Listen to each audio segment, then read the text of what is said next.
और जो क्वेश्चंस हैं वो भी अपने नोट करें। At the end of the presentation आप लोग क्वेश्चन कर सकोगे प्रेजेंटर से और मेरे क्वेश्चंस ऑडियंस से होंगे। अस्सलाम वालेकुम सर। वालेकुम सलाम। सर स्टार्ट करें? Sure. Okay, so good evening everyone.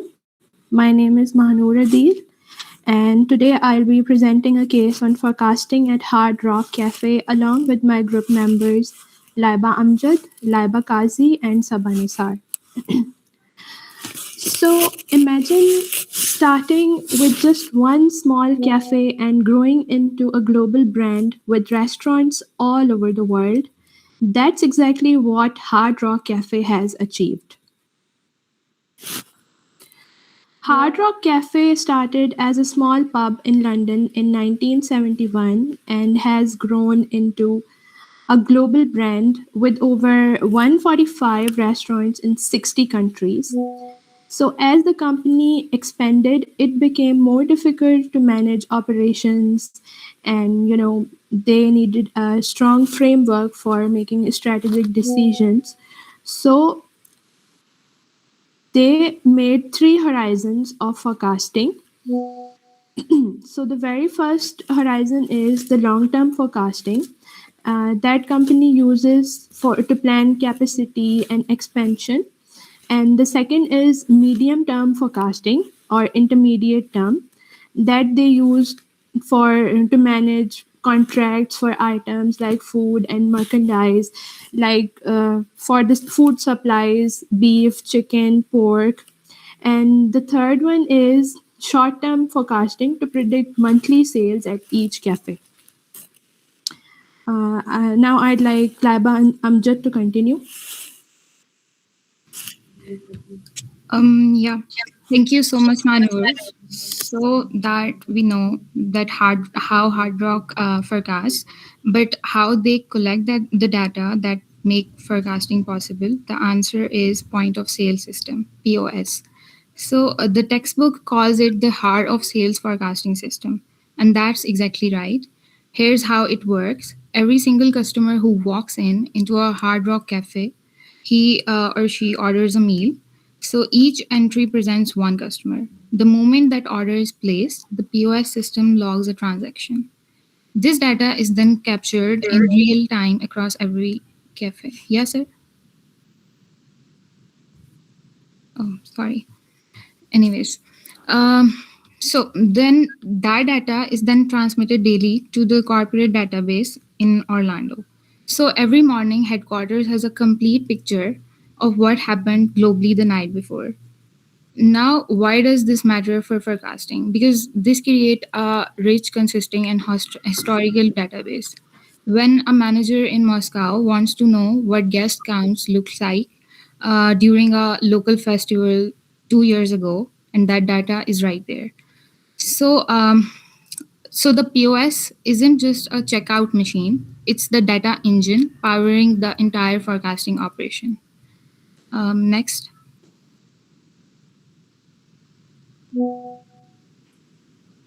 Now the question is, how does Hard Rock actually makes its daily forecasting? The answer is that it is a two-part process. On the left side, you have the head office. The central financial team looks at all the POS data from all restaurants and generate a base forecast. They estimate how many guests will come and how much retail will sell and how much banquet and concert sales to expect. But here's the smart part: the number is not final, that's just a base number, base forecast. On the other side, you have the local cafe manager.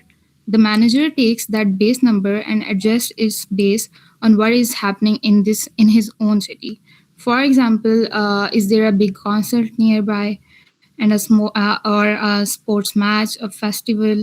If yes, more customers are expected, so the forecast goes up. So think of it like head office gives the base number and the local manager adjusts it for his city. Together, these two layers give the most accurate daily forecast possible. Next slide. Yeah. Once the daily forecast is ready, it's broken down even further into our hourly targets. For example, if the forecast says this cafe will make $5,500 in 1 hour, the system automatically calculates that 19 workstation needs to be running to handle that many customers. And from these 19 workstations, the scheduling software determines exactly how many waiters, bartenders, or host staff are needed. And it assigns available workers to those positions automatically. So the forecasting at Hard Rock does not just predict sales, it directly controls how many people come to work and when. This saves money, avoids wasting staff, and ensures customers are always served properly. This is how Hard Rock turns a simple sales forecast into a full staffing plan, hour by hour, every single day. Now I will pass it on to Sabah. Thank you. Acha, Laiba, if you can just explain the last slide again. Yeah, sure. So the last slide says when the daily forecast is ready, it's broken down even further into hourly targets. Like for example, the cafe says that cafe will make 5,500 in 1 hour. The system automatically calculates that now we need 19 workstations. By workstations, we mean number of people. Number of workers like staffs, host, waiter, etc. And it then assigns available workers to those positions automatically. So this is how this system works. I hope you understood. Okay, thank you. Yeah.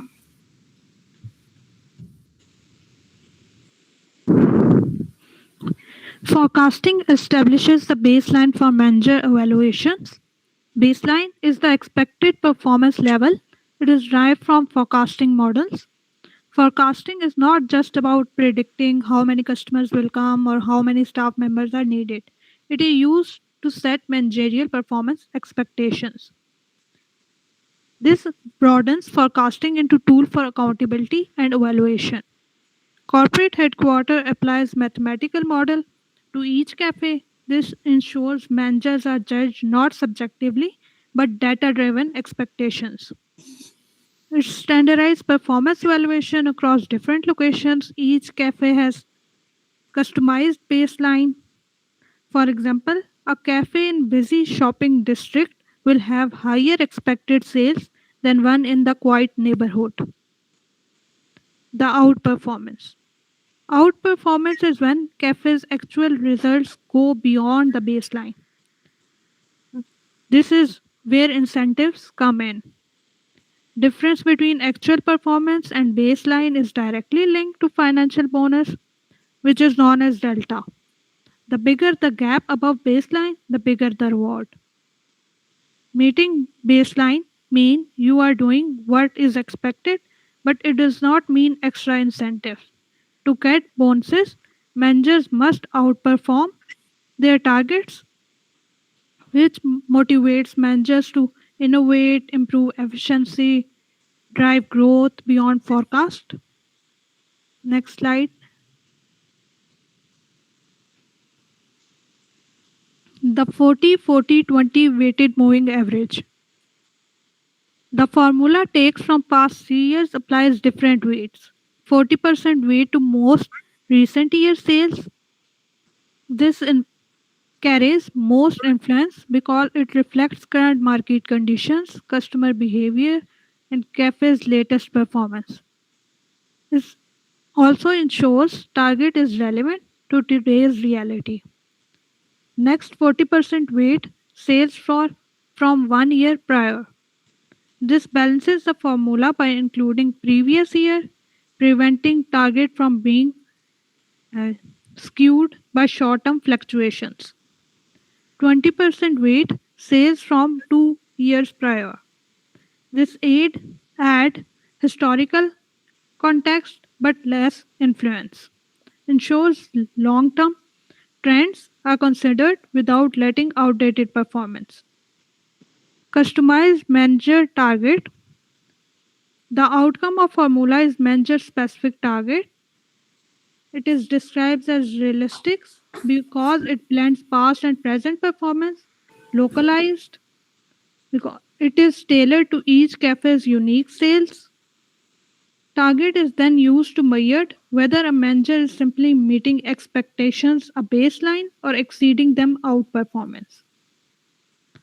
Thank you. Next part will be presented by Laiba Iman.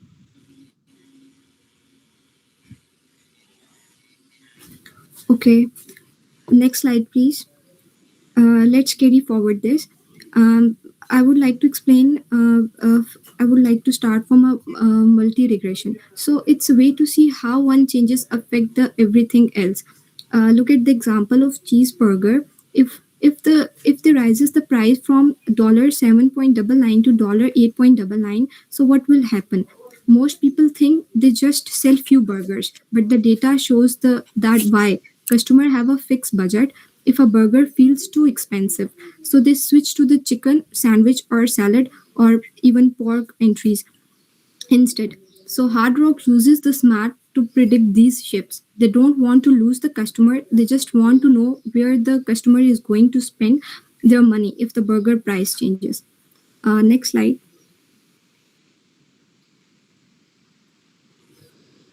Okay, so special forecasting. In this, it's about where the item are placed in the menu.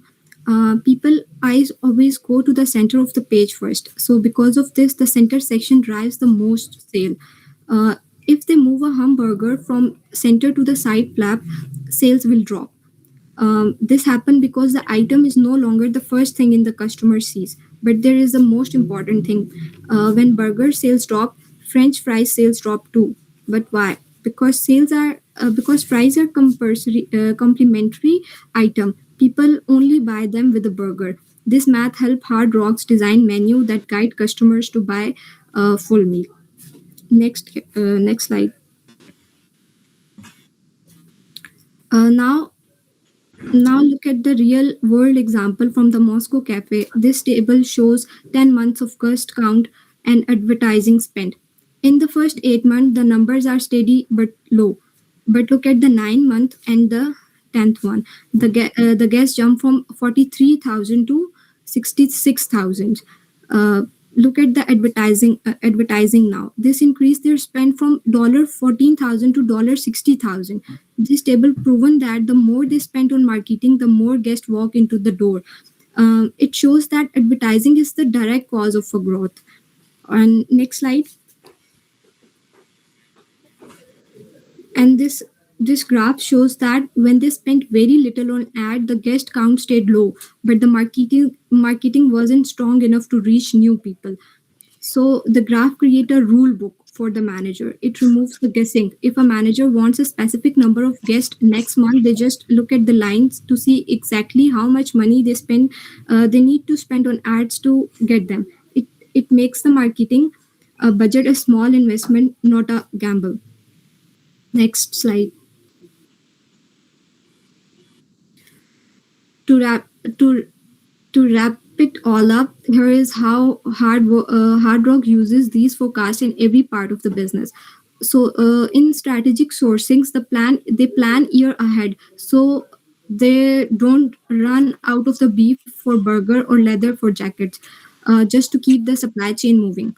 And on a daily operation, they use hourly data to schedule staff to save money on a labor while making sure that there are enough waiters when it's busy.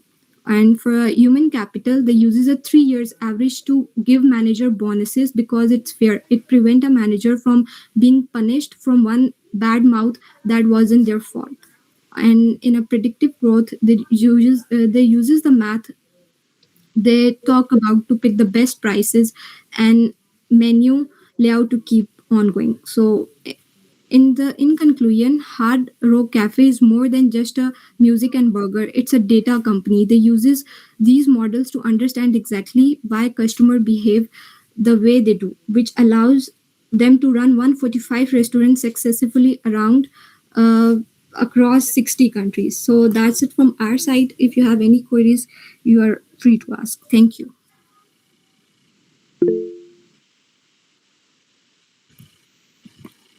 Okay, very well explained. If you have any question, okay, Manur. Yes, sir. So thank you for the presentation. Firstly, तो आप लोगों ने ना तीन किस्म की forecasting mention की.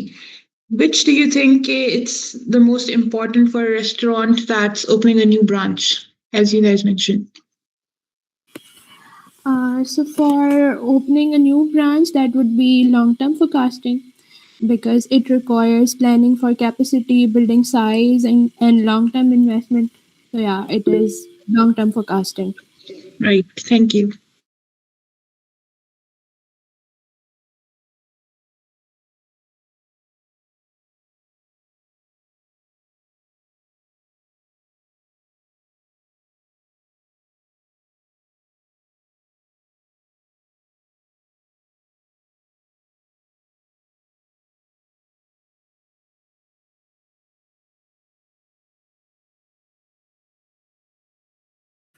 Yes, Taniyat. Sir, I wanted to ask you guys that why would you give 40% weight to the last 2 years, लेकिन 20% on the third year? ये मुझे बात समझ नहीं आई.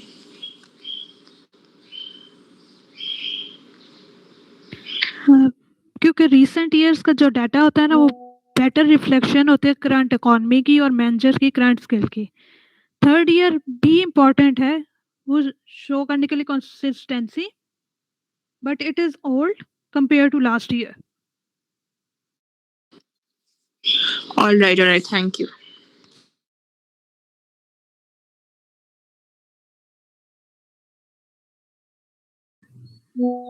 Sir, can I ask a question?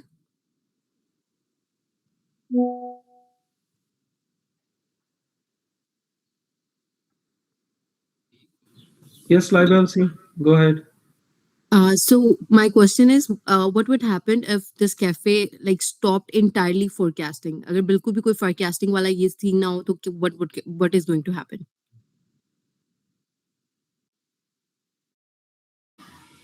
अगर entirely forecasting वाला stop कर दें, so the business would become very inefficient. They would either have too much food that goes to waste or too few workers, which would make customers unhappy and lead to lost profits. So inefficiency will occur.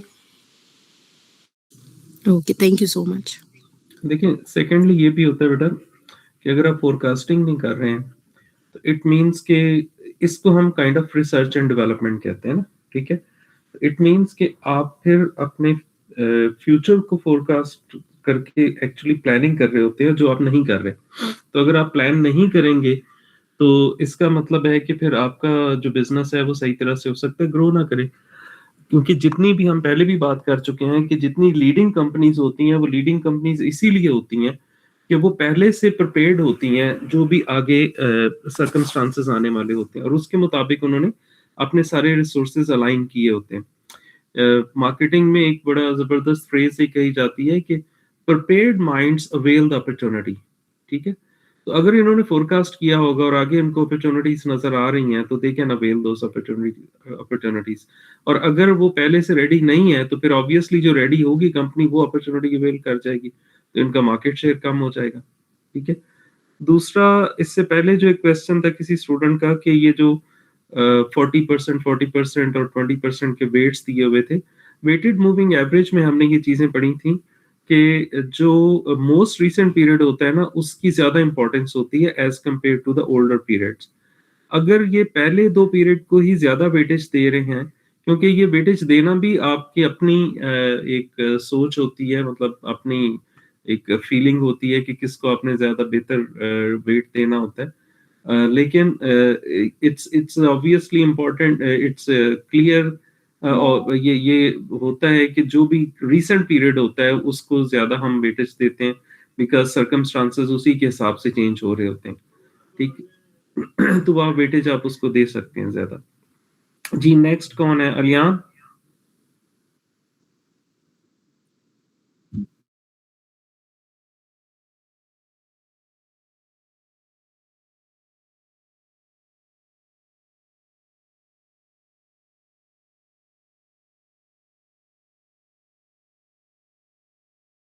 ये हर किस्म के business के लिए होता है बेटा.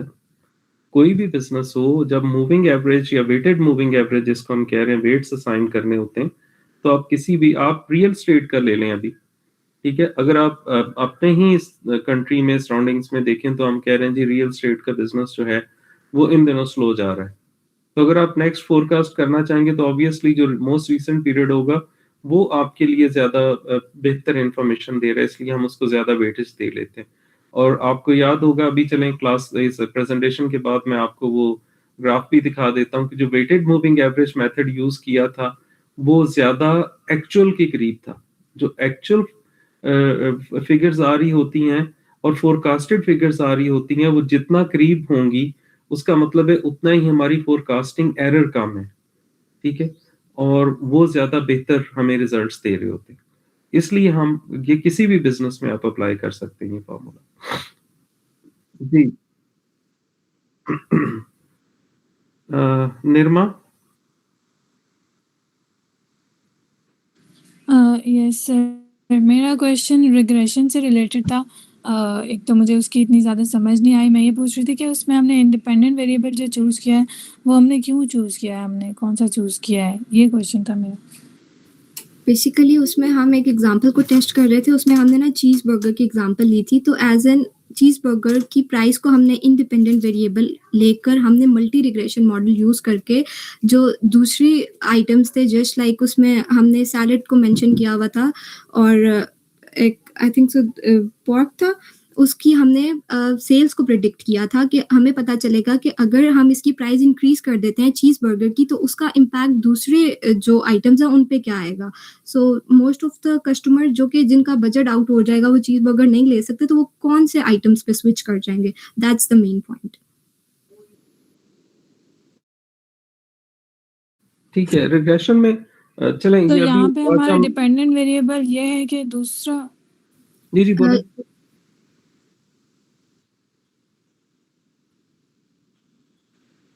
Sir क्योंकि देखिए ये मल्टी रिग्रेशन है तो मैं ये पूछ रही थी कि डिपेंडेंट वेरिएबल हमारा फिर ये है कि अल्टरनेट चॉइस क्या होगी, या जो बाकी वेरिएबल्स हैं वो हमारे इंडिपेंडेंट वेरिएबल ही हैं। नहीं, यहाँ पे जो हमारे डिपेंडेंट वेरिएबल्स हैं बेसिकली वो जो सैंडविचेस और सैलड की जो सेल्स और प्राइसेस वगैरह ना वो हैं, और इंडिपेंडेंट हमारा चीज़ बर्गर की प्राइस है। उससे हम बेसिकली प्रिडिक्ट कर रहे हैं कि हमारे जो दूसरे आइटम्स हैं उन पे क्या इफेक्ट आ रहा है।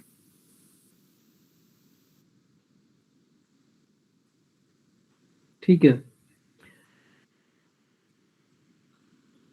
ये अभी टॉपिक आज हमने रिग्रेशन एनालिसिस वाला पढ़ना है, तो वहां पे दोबारा आपको इसकी क्लैरिटी हो जाएगी। Yusra. Thank you, sir. My question is, why does putting an item in the center of a menu make it sell more? Basically ये एक ह्यूमन साइकोलॉजी होती है ना कि कोई भी चीज़ जो सेंटर में होती है वो हमें ज़्यादा अट्रैक्ट कर रही होती है। सो इस वजह से कोई भी अब जिस तरह कोई भी आइटम है ना वो सेंटर में रखेंगे तो उसकी जो प्रॉफिटेबिलिटी और सेल्स है ना वो ज़्यादा होंगी। और उससे रिलेटेड जो अब जिस तरह उन्होंने साथ में प्राइस का बताया था कि अगर वो उसको ऑफ साइड कर देते हैं लाइक बर्गर को और उसको प्राइस को, तो उसकी जो सेल्स हैं उस पे और उसकी प्रॉफिटेबिलिटी पे बहुत ज़्यादा इम्पैक्ट आ जाता है। सो इट्स इम्पोर्टेंट कि जो आपका बहुत ज़्यादा बिकने वाला प्रोडक्ट है उसको सेंटर में रखें। Psychology gets. Okay, thank you. Centre में रखें या उसको ज्यादा प्रोमिनेंट करके रखें, जिसके ऊपर आते ही आपने एक मूवी देखी होगी फोकस, देखी किसी ने? Oh, sir. जी सर, मैंने देखी है, विल स्मिथ की। बिल्कुल विल स्मिथ की मूवी है, ठीक है ना। वो कैसे प्रेडिक्ट कर देता है कि जी ये बंदा ये फिगर जो है बोलेगा और वो वही बोलता है, ठीक है, क्योंकि उसमें बार बार उसके जिसको हम कहते हैं लाशऊर में वो नंबर बिठा दिया होता है इस तरह से, उस नंबर को ज्यादा प्रोमिनेंट कर करके, ठीक है। तो वो फोकस जो है ना, ये साइकोलॉजिकल ऑब्वियसली एक एस्पेक्ट है, वो फोकस गेन करने के लिए होता है किसी भी पर्सन का। तो उसको ज्यादा प्रोमिनेंट कर दें, उसकी सेल्स बढ़ जाएगी या उसके ऊपर ज्यादा लोग बार बार कहना शुरू करेंगे। बाकी लोग भी इसको अगर if you find little time तो just watch this movie because it gives a very good lesson. जी युसरा के बाद जवेरिया है। जी सर मेरा क्वेश्चन है बेसिकली अभी हमने ग्राफ देखा था कि गेस्ट काउंट जिस तरह इंक्रीज हो रहा है बेसिकली मार्केट स्पेंडिंग या मार्केटिंग स्पेंडिंग की वजह से, तो अभी उस ग्राफ में तो एक लीनियर रिलेशनशिप प्रिडिक्ट हो रहा है, बट इसका एक ऑप्टिमल स्पेंडिंग रेशो क्या होगा हमारा या होना चाहिए, एंड सेकेंडली वो हम कैसे प्रिडिक्ट करेंगे, बिकॉज ऑब्वियसली वो कहीं पे जब तो जाके सैचुरेट हो जाएगा, वो उस तरह एक लीनियर रिलेशनशिप तो नहीं रहेगा। ओके प्रेजेंटर्स पहले आप इसका आंसर दें।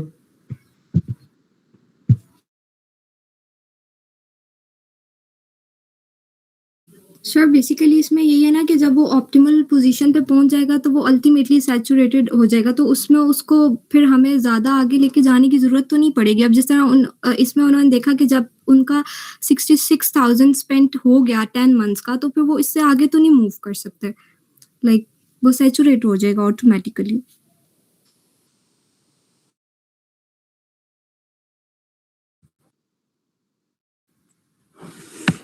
देखिए अगेन यहाँ पर हम रिग्रेशन एनालिसिस भी इसके ऊपर अप्लाई कर सकते हैं और ज़रूरी नहीं है कि वो सैचुरेट हो जाए, ठीक है। मार्केट सैचुरेशन अगर हो जाएगा लेट्स से एक मार्केट में, तो फिर उसके लिए हम अदर स्ट्रेटजीज क्या यूज कर सकते हैं। आपको याद होगा जो लास्ट हमारी ऑन कैंपस क्लास थी जिसमें मैंने एक ग्राफ बनाया था और उसमें हमने फिक्स कास्ट, वेरिएबल कास्ट और फिर उसके बाद ब्रेक इवन, इक्विलिब्रियम, फिर हमने उसी कर्व को जो था वो प्रोडक्ट लाइफ साइकिल के साथ हमने कंपेयर किया। फिर हमने ये देखा कि अगर इस तरह की सिचुएशन हो तो फिर अदर स्ट्रेटजीज हम कौन सी अप्लाई कर सकते हैं। Excuse me. तो उसमें ऐसा था कि जब आप देखते हैं कि एक जियोग्राफिकल एरिया में यू थिंक कि अच्छा ठीक है अब इससे ज्यादा हम मार्केटिंग यहाँ पे करेंगे भी, तो इट मींस कि अब इससे ऊपर हमारी सेल्स जाने वाली नहीं है, तो then obviously you switch for some other strategy. यानी आप फिर उसके लिए या तो प्रोडक्ट डाइवर्सिफिकेशन करें या मार्केट डाइवर्सिफिकेशन करें, ताकि आपकी जो सेल्स है उसी रीजन में या तो बढ़ सके उसी जियोग्राफिकल एरिया में, या फिर आप अपनी वही प्रोडक्ट जो है किसी और मार्केट में ले जाएं, क्योंकि अब यहाँ तो उसकी डिमांड जो थी वो फुलफिल हो गई। तो और मे बी आप दोनों भी अप्लाई कर सकते हैं ये, यानी आप प्रोडक्ट को भी डाइवर्सिफाई करें, नई प्रोडक्ट भी यहाँ पर ऑफर करें जो कि मे बी कुछ ऐसी यूनिक प्रोडक्ट है जो कस्टमर्स के लिए नई है जो दूसरे रेस्टोरेंट्स ऑफर भी नहीं कर रहे, तो मे बी आप और ज्यादा मार्केट को अट्रैक्ट कर सकें और फिर आप उसको और ज्यादा आई मीन कस्टमर्स को अट्रैक्ट कर सकें और उसकी मार्केटिंग भी और ज्यादा कर सकें। तो आप देखें कि शायद आपका वो जो कर्व है रेवेन्यू का वो अभी ऊपर जाता जा रहा है, ठीक है। क्योंकि वो मैच्योरिटी के बाद डिक्लाइन पे नहीं जा रहा। दूसरा ये होता है कि यही प्रोडक्ट्स जो हैं ये सारा कुछ वो जाके किसी और जियोग्राफिकल एरिया में आप इंट्रोड्यूस करा दें। जैसे उन्होंने कहा है कि इन्होंने बहुत सारी ब्रांचेस खोलनी है, एक्सपेंड किया है, ठीक है। और अभी आप देखते हैं कि जैसे ये कुछ मेरे ख्याल 1-2 साल पहले की बात है जब ये टिम हॉर्टन काफी वाले आए थे और लाहौर में इन्होंने अपना आउटलेट ओपन किया, तो वहां पर बड़ी लंबी लंबी लाइंस लग गई, ठीक है। अब वो टिम हार्टन जब बात होती है अपने वो रिलेटिव्स हैं कोई और बहन भाई जो यूएसए में, कनाडा में, वो कहते हैं यहाँ तो कोई टिम हार्टन को बस एक नॉर्मल कॉफी शॉप के तौर पे देखा जाता है, कोई इतना तो इसको कोई प्रेफरेंस नहीं देता। तो हम हैरान है कि वहां पर इतनी लंबी लाइंस क्यों लग गई। तो ऑब्वियसली उन्होंने ये स्ट्रेटजी यूज की कि अब वहां पे कस्टमर्स अब इतने ज्यादा अट्रैक्ट नहीं हो रहे, तो इसको जियोग्राफिकल किसी और लोकेशन पे ले जाओ। तो वो पाकिस्तान में लेके आए, नया नया ब्रांड था, लोगों ने समझा कि कोई बहुत बड़ी बला आ गई है, कॉफी शॉप आ गई है नई टिम हॉर्टन, तो वो वहां पर बहुत ज्यादा रश उनको मिला, कस्टमर ज्यादा मिले। तो इस तरह की स्ट्रेटजीज जो हैं वो फिर अप्लाई की जाती हैं वहां पर। जी is there any other question? Sir एक और क्वेश्चन है, फॉर एग्जांपल अगर एक न्यू ब्रांड लॉन्च हो रहा है, न्यू प्रोडक्ट लॉन्च हो रहा है, तो बेसिकली उसमें आपके पास एक्चुअल सेल्स तो नहीं होंगी, तो उसमें हम फोरकास्टेड सेल्स का एक प्रोपोर्शन जो है वो मार्केटिंग में लगाएंगे, इज इट द केस, या कोई और टेक्निक हम यूज करेंगे? देखें, अगर तो आपके एग्जिस्टिंग बिजनेस में ही नई प्रोडक्ट आप इंस्टॉल कर रहे हैं, लॉन्च कर रहे हैं, ठीक है, तो देयर आर डिफरेंट टेक्निक्स जो हम अप्लाई करते हैं। एक तो होता है पायलट टेस्टिंग, एक तो आप ये कर सकते हैं, ठीक है। दूसरा ये होता है कि आप मार्केट रिसर्च जो है उसके मेथड को यूज करते हैं, ठीक है। अगर कि स्टूडेंट्स जो हैं वो मार्केटिंग वगैरह में या इधर हमारी यूनिवर्सिटी में अगर उन्होंने मार्केटिंग के कोर्सेज पढ़े हैं, तो यहाँ पर अब तो हमारे टीचर चले गए हैं ऑस्ट्रेलिया में, बड़ी अच्छी एक्टिविटीज करा रहे होते थे इधर बाहरी लॉन में, जो इस तरह की प्रोडक्ट्स की टेस्ट के बारे में और उनके कितना लोगों ने कितना अप्रिशिएट किया टेस्ट को, और उसको ब्लाइंड टेस्टिंग वगैरह भी ये भी कहते थे, इस तरह से वो करा रहे होते थे एक्टिविटीज। यानी उसके ऊपर कोई ब्रांड नेम नहीं लिखा होता था, और वो डिफरेंट थोड़ी थोड़ी क्वांटिटी में टेस्ट करवाते थे लोगों को, और उनसे एक चार्ट फिल करवा रहे होते थे कि कौन सा टेस्ट है उनको सबसे अच्छा लगा है, ठीक है। तो इसको हम कहते हैं ब्लाइंड टेस्टिंग। कि आपने अभी ब्रांड नेम नहीं बताया था कि लोग सिर्फ ब्रांड नेम को देख के ना कह दें कि हाँ जी मुझे ये अच्छा लगा। अच्छे ब्रांड्स भी रखे जाएंगे, दूसरे ब्रांड्स भी साथ रखे जाते हैं। आप अपना भी जो वो नई प्रोडक्ट है, अपने ब्रांड नेम को भी आप वहां पे रिवील नहीं करते, और आप कहते हैं जी आप टेस्ट करें, और यहाँ पर ये लिखा हुआ है, गुड लिखा हुआ है, वेरी गुड लिखा हुआ है, या बैड लिखा हुआ है, इस तरह के जो भी कॉलम्स आपने बनाए, तो वहां पे आप टिक लगा दें कि आपको ये कैसा लगा, कौन सा ब्रांड, कौन सी जो मतलब लाइक अगर वो ड्रिंक है या वो कोई फूड आइटम है, तो उसको खा के आप इसमें डिफरेंसेस को कितना रेट करेंगे 10 में से, ठीक है। तो इस तरह से वो रेट करा लेते हैं, 10 का स्केल रख लें, 7 का रख लें, 5 का रख लें, इस तरह से होता है। तो बट सर ये तो एक वाइड ये तो प्रोडक्ट की प्री पायलट टेस्टिंग या परफॉर्मेंस हम देख रहे हैं। अगर मैं वाइड स्प्रेड मार्केटिंग की बात करूं, तो उसको हम सेल्स का परसेंटेज ही लेके बजट उसका एलोकेट कर रहे होते हैं, या there is an other technique जो हम यूज कर रहे होते हैं? नहीं, फिर मैं आपका क्वेश्चन शायद नहीं समझा। आप मार्केटिंग के बजट की बात कर रही हैं? जी, मार्केटिंग के बजट की बात कर रही हूँ कि अगर मैंने एक मार्केटिंग का बजट सेट करना है फॉर प्रोडक्ट लॉन्च, तो वो फोरकास्टेड सेल्स पे मैं करूंगी, या कोई और टेक्निक भी है जो हम यूज कर सकते हैं? फिर एक अच्छा, नहीं तो आपने ये नहीं कहा था कि अगर हम नई प्रोडक्ट लॉन्च कर रहे हैं तो उसके लिए कह रहे हो, या हाँ, आप उसी के लिए मार्केटिंग का बजट अगर मैंने सेट करना है।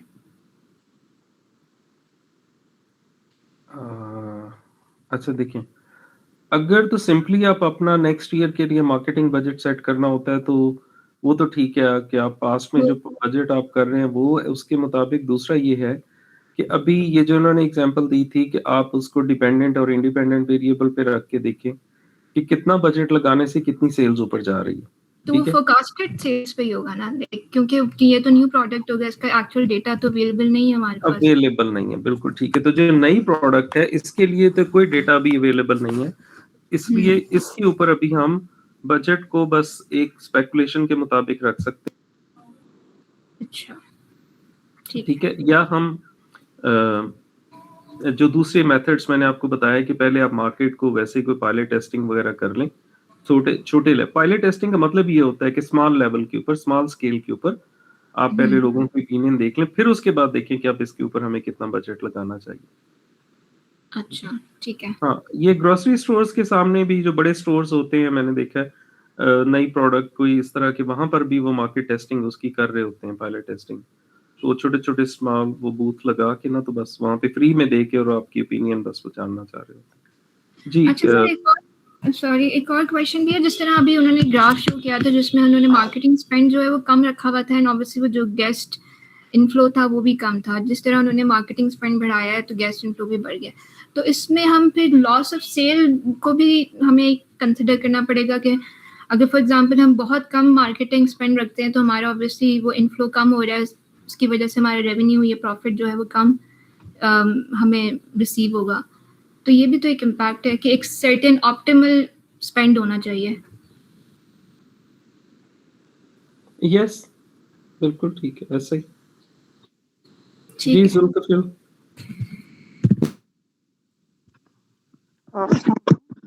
सर मेरा क्वेश्चन ये कि जो हार्ड रॉक के एनालिस्ट हैं उनको लोकल इवेंट जैसे कॉन्सर्ट्स, इनका डेटा अभी क्यों चाहिए? उनके लिए पॉइंट ऑफ सेल्स का जो डेटा है वो इनफ नहीं है कि वो उसकी बेसिस पे फोरकास्टिंग कर सकें वो प्रोडक्ट की आइटम्स वगैरह की।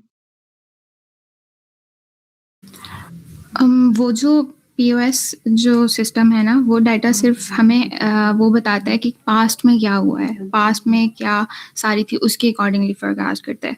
बट द लोकल इवेंट, जब वो डाटा, वो जो बेस फोरकास्ट है, वो एक लोकल मैनेजर्स के पास आती है, सो दे चेक के what's happening in their city, कि वेदर कोई कॉन्सर्ट हो रहा है, कोई इवेंट हो रहा है, सो उसके हिसाब से कि मोर अगर कोई कॉन्सर्ट हो रहा है, that means more people, that has a direct relation कि more people more sales. So they want के उसके हिसाब से वो प्रिपेयर हो, सो दैट कि अगर दे नीड मोर स्टाफ तो उसके हिसाब से तो वो ट्यून इन कर देता है दैट बेस फोरकास्ट को। या बिल्कुल, ये इवेंट्स भी हमें और ओकेशंस जो होते हैं ये देखना होते हैं, बिकॉज़ देखें, अगर किसी जगह पर वो एक टूरिस्ट प्लेस है और वहाँ पर अगर इस तरह के कोई इवेंट्स हो रहे हैं, तो वैसे तो एक रश रहता ही है लोगों का, लेकिन कोई स्पेसिफिक इवेंट हो तो एकदम से बहुत ज़्यादा लोग वहाँ पर आ जाएँगे, तो डिमांड ऑब्वियसली आपकी बहुत ज़्यादा पीक पे जा सकती है। इसकी एक अभी रिसेंट एग्ज़ाम्पल मैं देता हूँ, ये चंद महीने पहले, बल्कि लास्ट ईयर की बात है। सिएटल में यूएसए में टेलर स्विफ्ट का उन्होंने वो कॉन्सर्ट करवाया। अब वो जब उन्होंने अनाउंस कर दिया कि अभी ये कॉन्सर्ट होना है, तो उससे पहले ही वहाँ के जितने होटल्स हैं वो बुक हो गए। ठीक है? इसका मतलब है कि बहुत ज़्यादा पब्लिक आने वाली है। अब हर तरह के बिज़नेस जो है ना वो ऊपर जाएगा। यानी वहाँ पे रेंट ए कार भी ऊपर जाएगा, वहाँ पे फूड बिज़नेस भी ऊपर जाएगा, वहाँ पे होटल्स के रेज़िडेंशियल एरियाज़ जो हैं वो भी सारे रेज़िडेंशियल प्लेसेस, होटल्स वगैरह, जो मोटल मीन छोटा होटल होता है, यू नो दैट, ठीक है? वो भी बुक हो जाएगा, गेस्ट हाउसेस भी बुक हो जाएँगे। और एक मेरा फ्रेंड है, वो वहाँ पे रह रहा, कहता है कि इतना ज़्यादा कि समझ नहीं आ रही थी कि इतना रश जो है कभी पहले नहीं देखा था। और वहाँ पे रोड पे मतलब ट्रैफिक जैम भी हो रहा है और होटल्स भी सारे बुक हो गए हैं। तो इस तरह के इवेंट्स में जब ज़ाहिर इतनी पब्लिक आएगी, और लेट्स से यही हार्ड रॉक कैफ़े जो है, ये भी उधर ही उसी प्लेस में, उसी विसिनिटी में है, तो इनके पास भी बहुत ज़्यादा कस्टमर्स आने वाले हैं उस दिन। मतलब वो मे बी 1 दिन पहले से लोग वहाँ पे आके ठहरना शुरू हो गए हैं, और फिर वो कॉन्सर्ट खत्म होता है 1 दिन और वहाँ पे हो सकता है वो रुकें। कुछ लोग जल्दी चले जाएँ, कुछ थोड़ा और उस जगह को विज़िट करना चाहें, डिफरेंट प्लेसेस को। तो वो रश जो है वो 2-3 दिन, 4 दिन हो सकता है कि वो वहाँ पर रहेगा, और इनको उसके हिसाब से अपने रिसोर्सेज़ भी प्लान करना है कि अब इतने कस्टमर्स एक्सपेक्टेड हैं। और अगर वो इस तरह ऐसे है कि वो हर साल इस तरह का कोई त्योहार आता है, तो फिर भी उनको पता होता है कि लास्ट ईयर इस तरह का जब त्योहार था, एक फेस्टिवल था, तो तब कितनी पब्लिक आई थी और कितना रश था हमारे रेस्टोरेंट पे, और इसी हिसाब से वो नेक्स्ट ईयर, वो पास्ट डेटा को देखते हुए नेक्स्ट ईयर के जो फेस्टिवल है उसके लिए वो प्लान कर सकते हैं। जी तैयबा, ये लास्ट क्वेश्चन होगा, इसके बाद हम पढ़ेंगे। अच्छा है, I appreciate you are asking questions and we are learning a lot, that's good. Thank sir, मैं ये पूछना चाह रही हूँ कि जब हमारे पास, हम जैसे इवैल्यूएशंस में हम यहाँ पर 3 इयर्स की मूविंग एवरेज यूज़ कर रहे हैं, तो जब हमारे पास एम्प्लॉयज़ होते हैं डिफरेंट, जिनका एम्प्लॉयमेंट या सर्विस का टेन्योर है, जैसे हमारे पास एक एम्प्लॉय है विद 3+ इयर्स ऑफ सर्विस, और एक हमारे पास नया एम्प्लॉय या मैनेजर है जिसका 1st ईयर है या 2nd ईयर है, तो फिर इनकी इवैल्यूएशंस में हम फेयरनेस किस तरह इस्टेब्लिश करते हैं? प्रेजेंटर्स, आपकी ओपिनियन क्या है पहले?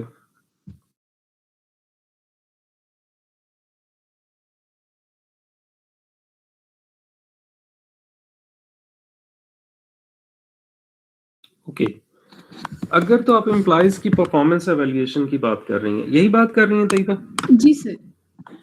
तो जाहिर है परफॉर्मेंस एवेल्यूएशन जो होती है ना, जो तो एग्जिस्टिंग एम्प्लॉइज हैं उनके तो पास्ट जितना भी रिकॉर्ड होता है उसके ऊपर होती है ना वो। मतलब देखें, अब बहुत सारी कंपनीज है वो कहती है जी एम्प्लॉय रिवॉर्ड इसको जाता है, ठीक है, और सेकंड भी हो सकता है वो अवार्ड दे रहे हो, थर्ड वाला भी दे रहे हो, और उसके लिए जो भी उन्होंने क्राइटेरिया सेट किया होता है। अब जो नया एम्प्लॉय आता है, ऑब्वियसली उसकी आते ही तो परफॉर्मेंस एवेल्यूएशन नहीं होगी, उसकी परफॉर्मेंस एवेल्यूएशन उसके पास्ट एक्सपीरियंस पे है।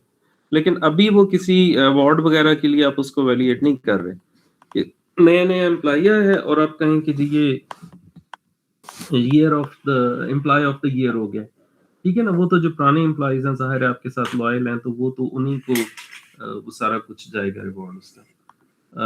दूसरा जो नए एम्प्लॉयज हैं अभी वो अपनी परफॉर्मेंस शो करेंगे और वो 6 महीने के बाद आप परफॉर्मेंस उनकी मेजर करते हैं या साल के बाद करते हैं।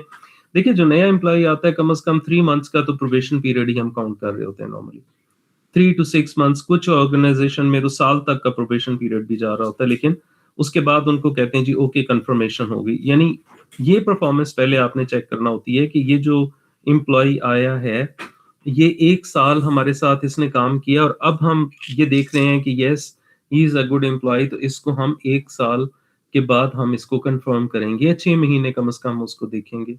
डिपेंड करता है, कुछ कंपनी से भी कहते हो कि 3 महीने के बाद इसको कंफर्म कर दो बेस्ड अपॉन हिज और हर पास्ट परफॉर्मेंस, ठीक है। कुछ कंपनीज ऐसी हैं अगर आप को टाइम मिले तो आप जरा गूगल का जो है ना ये अब HRM का क्वेश्चन है, ठीक है। गूगल के HRM को सिस्टम को स्टडी करें जरा, it's very astonishing, very unique. वो जब हायरिंग करते हैं उस वक्त भी वो जो इंटरव्यूज करते हैं बड़ा डिफरेंट होता है उनका वो मेथड, और उनका परफॉर्मेंस अप्रेजल भी बड़ा डिफरेंट होता है। वो हमेशा मतलब वो एक बड़ा फ्री हैंड दे देते हैं अपने एम्प्लॉइज को, और परफॉर्मेंस अप्रेजल उनकी may be after a year हो, मे बी आफ्टर 2 years हो। इतना टाइम जो है ना वो अपने एम्प्लॉय को कुछ भी नहीं कहेंगे, मतलब कोई सख्ती नहीं है उसके ऊपर, बिल्कुल उसको फ्री हैंड दिया होता है। जो नॉर्मली वो देखना चाहते हैं कि ये कितना क्रिएटिव है। अगर तो वो कोई नया आइडिया लेके आता है या जो उनके एग्जिस्टिंग आइडियाज हैं, प्रोजेक्ट्स हैं, उसके अंदर कोई नॉवेल्टी पैदा करता है तो वो उसको कंफर्म कर लेंगे। अदरवाइज उसको बस वो साल बाद या 2 साल बाद, इवन 3 साल तक भी समटाइम्स वो देखते हैं, उसके बाद वो कहते हैं बाय बाय। अब इसके ऊपर एक कई दफा क्वेश्चन रेज होते हैं कि जी 3 साल तक आपने एक एम्प्लॉय को रखा है, आप उनको सैलरीज भी दे रहे हैं, तो ऑब्वियसली ये तो नहीं है कि वो बिल्कुल वेला बैठा हुआ है, वो काम तो कर रहा होता है, ठीक है। काम टास्क आप उसको दे रहे होते हैं, लेकिन उसके साथ साथ उसके क्रिएटिविटी लेवल को भी आप चेक कर रहे होते हैं। तो उसके बाद अगर आप उसको छोड़ देते हैं तो वो तो आपका एक्सपीरियंस लेके तो वो हो सकता है आपका जो बड़ा कंपेटिटर है माइक्रोसॉफ्ट वो उस कंपनी में चला जाए, ठीक है। तो जब वो माइक्रोसॉफ्ट में जाएगा तो वहां पे हो सकता है वो बहुत ज्यादा आउट परफॉर्म करे। Yes it could happen, but जो गूगल है वो कहता कोई बात नहीं। एक बंदा जो 3 साल तक हमारे साथ रहा है, हमने उसे देखा और यहाँ पे कुछ क्रिएटिविटी नहीं लेके आ सका, तो वी डोंट एक्सपेक्ट कि अगले साल में भी या अगले 2 साल में भी कोई ज्यादा क्रिएटिविटी लेके आएगा। हमें तो क्रिएटिव लोग चाहिए, और अगर वो जाता है तो जाए, और अगर वहां जाके वो आउट परफॉर्म करता है तो ओके, वो उसकी और दूसरी कंपनी की लॉक हो सकती है, लेकिन हमने अपना ये रूल रखा हुआ है, ठीक है। तो नए एम्प्लॉइज के लिए जो होता है ना वो थोड़ा डिफरेंट क्राइटेरिया होता है, ठीक है। और कोई क्वेश्चन है अभी?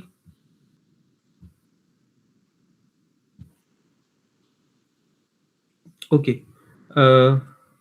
हम सिर्फ 5 मिनट की ब्रेक करेंगे और इसके बाद फिर मैं आपके साथ स्क्रीन शेयर करता हूँ, ठीक है। और अब हम हमारा जो चैप्टर नंबर 4 चल रहा था उसका जो बाकी पार्ट है, अभी तकरीबन हाफ चैप्टर हमारा रहता है, उसको हम देखेंगे। आज हम देखेंगे फोरकास्टिंग के लिए इंडेक्स हम कैसे क्रिएट करते हैं, किस तरह के इंडेक्सेस होते हैं, फिर हम देखेंगे रिग्रेशन एनालिसिस को, फिर हम देखेंगे कोरिलेशन एनालिसिस क्या होता है, फिर हम आज पढ़ेंगे ट्रैकिंग सिग्नल क्या होता है, ठीक है, फोरकास्टिंग में। तो ये सारे मेथड्स आज हम देखते हैं। So let's have a 5 minutes break.